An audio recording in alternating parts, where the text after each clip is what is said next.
Hi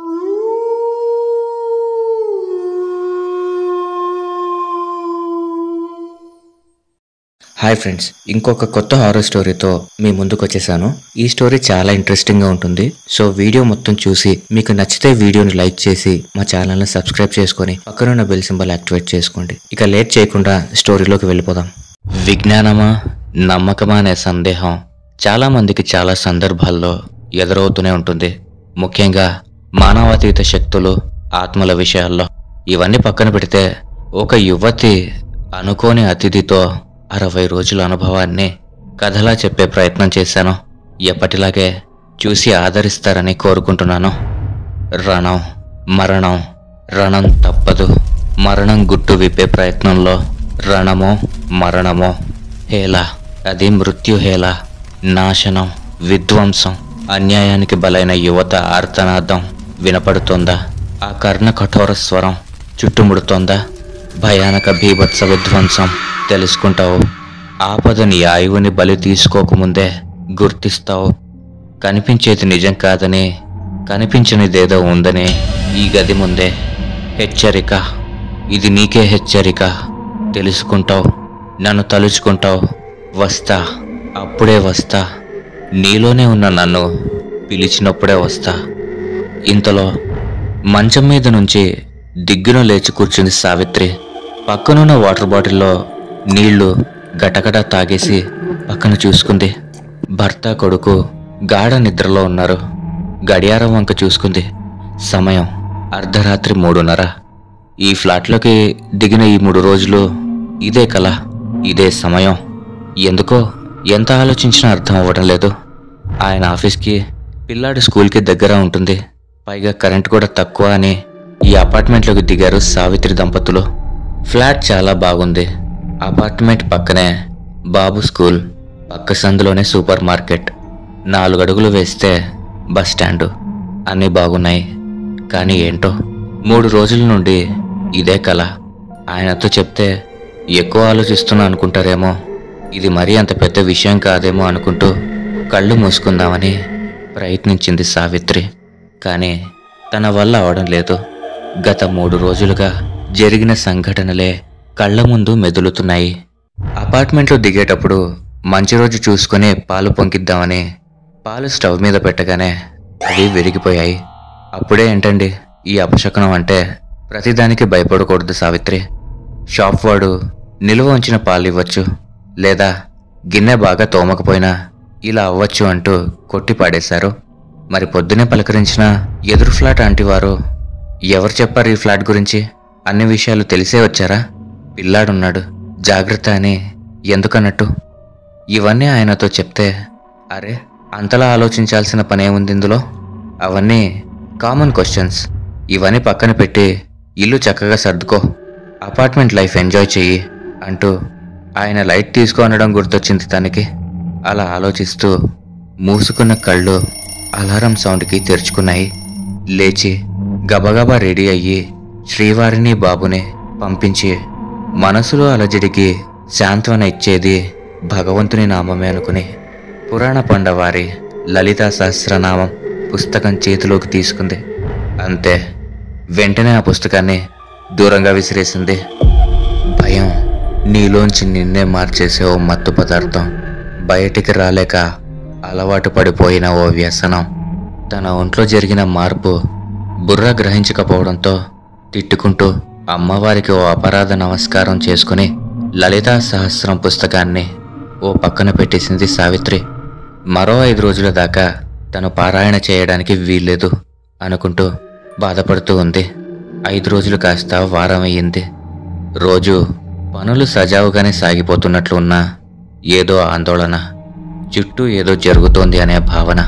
ఇది కేవలం తన ఊహ, లేదంటే ఆయన అన్నట్టుగా జరిగేవి యాదృచ్ఛికాలా? మరలా అయితే మిగిలిన ఫ్లాట్స్ వాళ్ళు ఎందుకంత విచిత్రంగా చూస్తున్నారు? అంతా బాగానే ఉందా అని అనుమానంగా అడుగుతున్నారు. పిల్లాడిని సెల్లర్లా ఆడిస్తున్నారు తప్ప ఈ ఫ్లాట్లోకి రమ్మంటే ఎందుకు వాళ్ళ తల్లిదండ్రులు వద్దు అంటున్నారు? వాచ్మెన్ని, పనమ్మాయిని చూడమంటే ఎందుకంత ఆలోచించాడు? 4 ఫ్లాట్స్లో పనిచేసే వాళ్ళ ఆవిడని కొన్ని రోజులకు చెయ్యమంటే కుదరదని మొహం మీదే ఎందుకు చెప్పాడు? ఇవన్నీ ఆలోచిస్తూ ఉంటే బుర్ర పిచ్చెక్కిపోతూ ఉంది.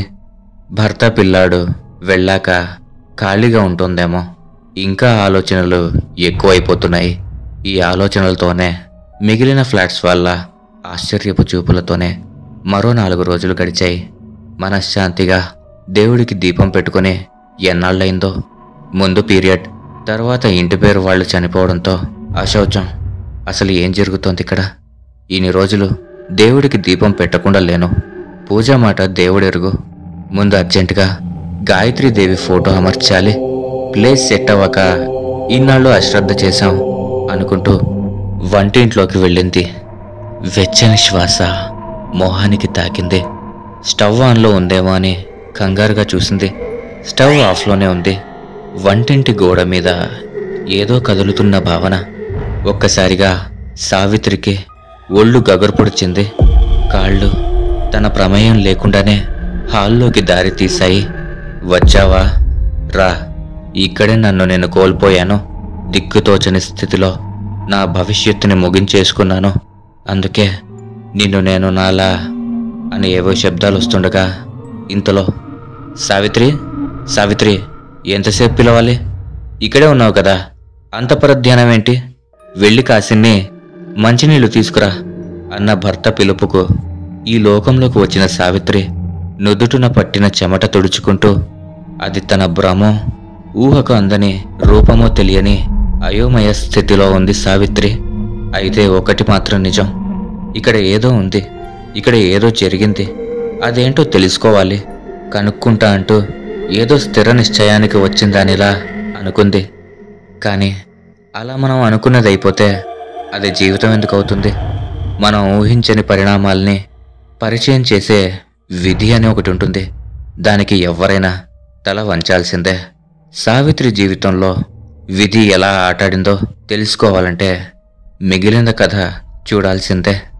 ఇంతలో సావిత్రి భర్త మొబైల్ నుంచి సావిత్రికి కాల్ వచ్చింది. ఫోన్ లిఫ్ట్ చేసి హలో చెప్పండి అంటూ కాల్కి ఆన్సర్ ఇస్తూ ఉంది. అవతల వ్యక్తి, నా పేరు సునీల్ అండి, మాది నల్లజర్లండి. ఇక్కడ మీ వారి బైక్కి యాక్సిడెంట్ అయింది, ఒక చెయ్యి కాలు ఫ్రాక్చర్ అయ్యింది అంటూ ఇంకా ఏంటేంటో చెప్తున్నాడు. ఒక్కసారిగా బుర్ర మొద్దుబారిపోయింది. అసలు ఆ వ్యక్తి మావారేనా అని అడిగింది అమాయకంగా. ఇప్పుడు ఫోన్ చేసిన సెల్లో వైఫ్ అనే నంబర్కే కాల్ చేశానమ్మా అనగానే ఆందోళన ఒక పక్క, కన్నీళ్లు ఒక పక్క మనసుని ఆక్రమించడంతో ఒకసారి ఊపిరి పీల్చుకొని మనసుకు నచ్చజెప్పుకొని ఆ వ్యక్తికి ముందు థ్యాంక్స్ చెప్పి ఆ ఫోన్లో అన్నయ్య అనే నంబర్కి ఫోన్ చేయమని, అది తన బావగారి నంబర్ అని, ఈలోగా నేను వాళ్ళకి విషయం చెప్తాను, వాళ్ళు వచ్చే వరకు అతనిని ఉండమని బ్రతిమాలుకుంది. అతను సరే అనడంతో ఫోన్ పెట్టేసి అప్పటి వరకు ఆపుకున్న దుఃఖం ఆగకపోవడంతో బోరుమని ఏడ్చేసింది సావిత్రి. ఏం జరుగుతోంది అసలు? పెళ్ళైన ఇన్నేళ్లలో ఒక్కసారి కూడా చిన్న దెబ్బ కాదు కదా, బైక్ ఎప్పుడు స్కిడ్ అవ్వడం కూడా జరగలేదు. పైగా అర్ధరాత్రి ప్రయాణాలు కూడా ఆయనకేం కొత్త కాదు. ఇదంతా ఈ ఫ్లాట్లోకి రావడం వల్లేనా అనుకుంటూ పరిపరి విధాలుగా ఆలోచిస్తోంది సావిత్రి. బావగారికి, మావగారికి, తండ్రికి ఫోన్లు చేసుకుంది. బావగారు దగ్గరుండి హాస్పిటల్లో అడ్మిట్ చేశారు. ఎడమ చేతికి సర్జరీ అయింది, రాడ్ వేశారు. కుడికాలికి 20 కుట్లు పడ్డాయి. హాస్పిటల్కి క్యారేజీలు, పిల్లాడి పనులు, మధ్య మధ్యలో నేనున్నానంటూ ఉందో లేదో తెలియని ఆ అనుకోని అతిథి మాట్లాడే మాటలతో మరో 15 రోజులు గడిచిపోయాయి. ఇంటికి డిశ్చార్జ్ అయిన భర్తని పట్టుకొని ఎందుకు ఇలా జరుగుతోందని ఏడ్చేసింది సావిత్రి. 27 ఏళ్ల వయసుకి అది తనకి పెద్ద దెబ్బే. మరి జీవితంలో జరుగుతున్న కుదుపులు సరిపోవనేమో. భర్త ఉద్యోగం కూడా తీయించేసి దెబ్బ మీద దెబ్బ కొట్టింది విధి. ఉన్న డబ్బంతా హాస్పిటల్ ఖర్చులకే సరిపోయింది. ఇప్పుడు నెలకి జీతం అందుతుంది అన్న భరోసా కూడా లేదు. అన్ని ఖర్చులు పోను చేతిలో 3000 రూపాయలు మిగిలాయి. ఆయన చూస్తే బెడ్ రెస్ట్లో ఉన్నారు. బాత్రూంకి కూడా పోలేని పరిస్థితి. ఒకవైపు పిల్లాడు. బహుశా నరకం అంటే ఇదేనేమో. భగవంతుడా, ఎందుకు నాకీ దుస్థితి కల్పించావు? ఏం తప్పు చేశామని ఇలాంటి శిక్ష వేశావు అని ఈ మాట పూర్తి కాకుండానే మొహాన్ని తాకుతూ తన ఉనికిని చెప్పుకుంటూ మళ్ళీ వెచ్చటి శ్వాస. కానీ ఈసారి సావిత్రి భయపడలేదు. ఎందుకంటే జరిగిన సంఘటనల కన్నా ఈ విషయం ఏమీ పెద్దది కాదనిపిస్తోంది ఇప్పుడు. వచ్చావా? రా. ఎప్పుడు నువ్వే అంటావు కదా, ఈసారి నేనంటున్నాను. అసలు ఎవరు నువ్వు? నువ్వున్నావా లేక నా భ్రమ? ఇప్పటికే ఇక్కడికొచ్చి చాలా పోగొట్టుకున్నాము. ఇంకేమీ మిగల్లేదు. మా వల్ల ఏమైనా తప్పు జరిగితే మమ్మల్ని క్షమించు అంటూ 2 చేతులు జోడిస్తూ, నువ్వు ఎవరివో మాకు తెలియదు, మాతో పాటే ఈ ఫ్లాట్లో ఉంటున్నావు, కానీ ఎప్పుడూ అపకారం చేయలేదు. మేము ఫ్లాట్ ఖాళీ చేద్దామంటే మరో ఇంటికి కట్టడానికి అడ్వాన్స్ డబ్బులు కూడా లేవు. ఈ ఫ్లాట్కి 3 నెలల అడ్వాన్స్ ఇచ్చాం. గడువు అవ్వగానే వెళ్ళిపోతాం. అప్పటిదాకా మా ఇంట్లో సభ్యురాల్లాగా ఉండు. సద్బ్రాహ్మణ కుటుంబం మాది. నీకు ఉత్తమ గతులు కలిగేలా మేము నీ కార్యక్రమాలు జరిపిస్తాం. ఇంతకన్నా నేనేమి చేయలేను, ప్లీజ్ అంటూ మరోసారి చేతులెత్తి నమస్కరించేసరికి పక్కన చిన్న మూలుగు. తన ఒంటి మీద పడిన 4-5 కన్నీటి చుక్కలో మతి పోయింది సావిత్రికి. ఇప్పటి వరకు జరిగేవి నిజమో కాదో అనుకున్న తనకి జరిగేది నిజమే అన్న నిర్ణయానికి వచ్చేసింది. భర్తతో విషయం మొత్తం చెప్పింది. వెంటనే తన భర్త రివర్స్లో షాక్ ఇచ్చాడు. తనకి ఆ విషయం ముందే తెలుసని తన అనుభవాలు చెప్పి ఇంకా భయపెట్టడం ఇష్టం లేక చెప్పలేదని చెప్పాడు. భర్త అనుష్ఠాన బలం మీద నమ్మకం ఉన్న సావిత్రి ఇప్పుడేం చేద్దామని అడుగుతుంటే, గురువుగారికి విషయం చెప్పాను, ఆయనే చెప్తారు ఏం చేయాలో అనుకుంటూ ఉండగా తలుపు చెప్పుడు అవ్వడంతో తలుపు తీసిన సావిత్రి వచ్చిన వ్యక్తిని చూసి ఆశ్చర్యపోయింది. అన్నయ్య, నువ్విక్కడ రారా అంటూ లోపలికి ఆహ్వానించింది సావిత్రి. బావకి యాక్సిడెంట్ జరిగిందని విని చూసి పోదామని వచ్చాను అని చెప్పాడు. అతను భోజనాలు అవి అయ్యాక ఈ ఫ్లాట్కి వచ్చిన దగ్గర నుండి ఈరోజు జరిగిన సంఘటన వరకు అన్నీ పూసగుచ్చినట్టు చెప్పింది సావిత్రి. అసలు ఏం జరిగిందో ఈ ఫ్లాట్స్ వాళ్ళని అడగడానికి ప్రయత్నించావా అని అడిగాడు. లేదు అనే సమాధానమే సావిత్రి నుండి. ఎందుకంటే వరుసగా జరుగుతున్న సంఘటనల వల్ల తను ఎవరినీ పెద్దగా కలవలేకపోయింది. పైగా తను బయట కనపడినప్పుడల్లా మిగతా ఫ్లాట్స్ వాళ్ళు తనని చూసి గుసగుసలాడుకోవడంతో పరిచయం పెంచుకోవాలన్న ఆసక్తి కూడా పోయింది సావిత్రికి. ఆ విషయమే చెప్పింది తన అన్నయ్యకి. సరే, రేపటికల్లా విషయం కనుక్కుంటాను అని బయటకు వెళ్ళిపోయాడతను. పిల్లాడు ఆకలిగా ఉంది అని అడగడంతో ఏవైనా స్నాక్స్ చేద్దామని కిచెన్లోకి వెళ్ళింది సావిత్రి. హడావిడిగా తన పని చేసుకుంటూ ఉంది. ఉన్నట్టుండి బాల్కనీలో డబడబమంటూ ఒకటే చప్పుడు. నాని, ఎన్నిసార్లు చెప్పాలరా అల్లరి చేయొద్దు అని? నాన్న పడుకున్నారు, డిస్టర్బ్ చేయొద్దు అంటూ అరుస్తూ హాల్లోకి వచ్చింది సావిత్రి. నాని టీవీ చూస్తూ హాల్లోనే ఉన్నాడు. మరి బాల్కనీలో చప్పుడు. మళ్ళీ గుండె దడెక్కుతోంది సావిత్రికి. అయినా బాల్కనీ దగ్గరికి వెళ్ళింది. చుట్టూ చూసింది. దూరంగా తన వైపే చూస్తూ ఎవరో ఒక ఆడమనిషి రమ్మని సైగ చేస్తూ చేతులు ఊపుతోంది. కానీ సావిత్రి ఆ మనిషిని పైకి రమ్మని సైగ చేసింది.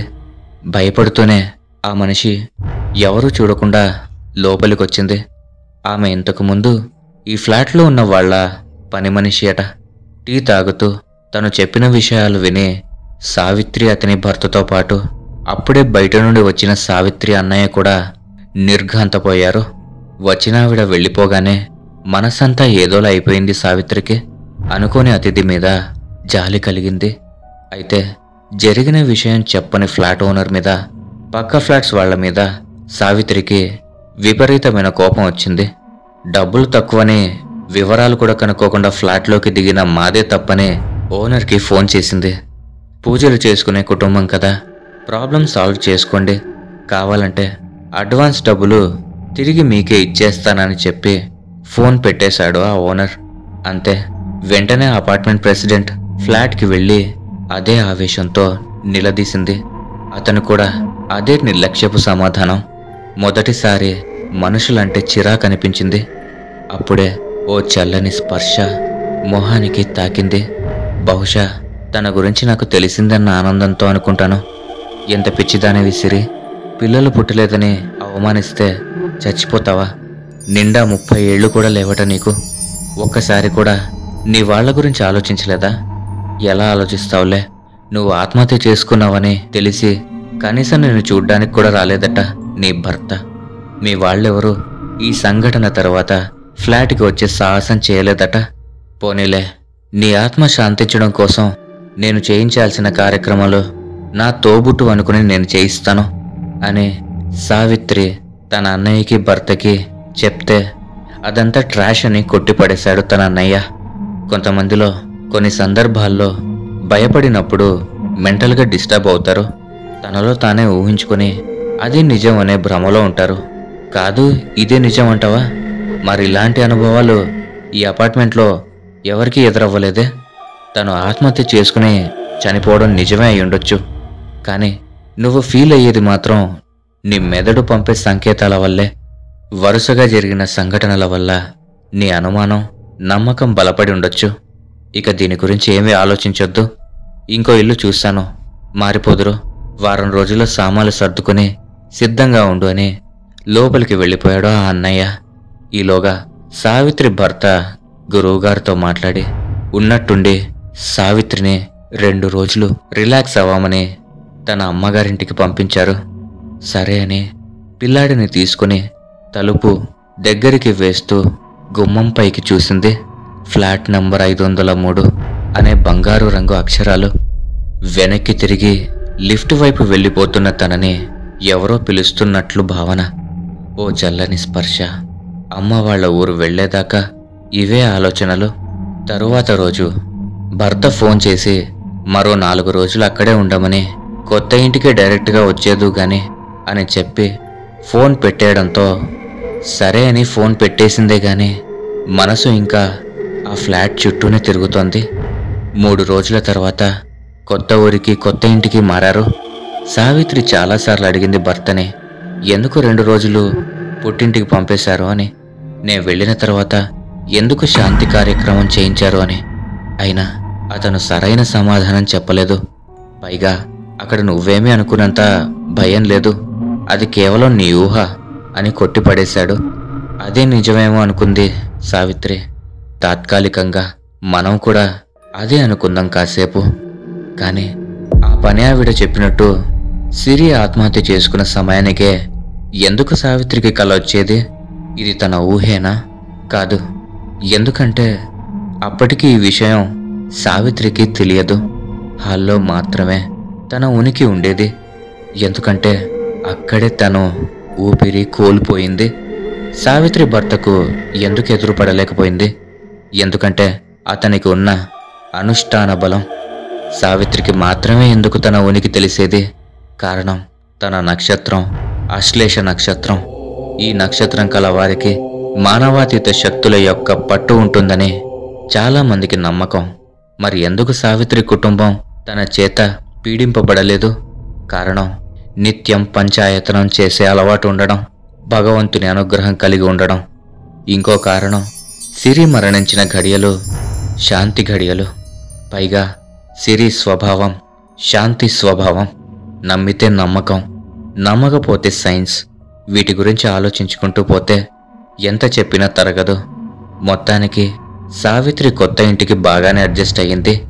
అయినా గతం తాలూకు కొన్ని ప్రశ్నలు మిగిలిపోయినా అవి నమ్మకానికి విజ్ఞానానికి మధ్య కొట్టుకుంటూనే ఉండేవి.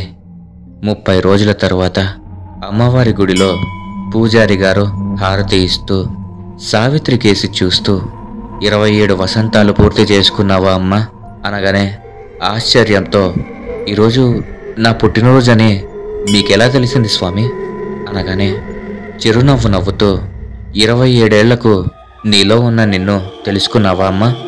భయాన్ని జయించిందా ఈ భక్తురాలు అనుకుంటూ చేతిలో అమ్మరక్ష పెట్టి ముందుకు కదిలిపోయారు. గుడి ప్రాంగణంలో కాసేపలా కూర్చుండిపోయింది సావిత్రి.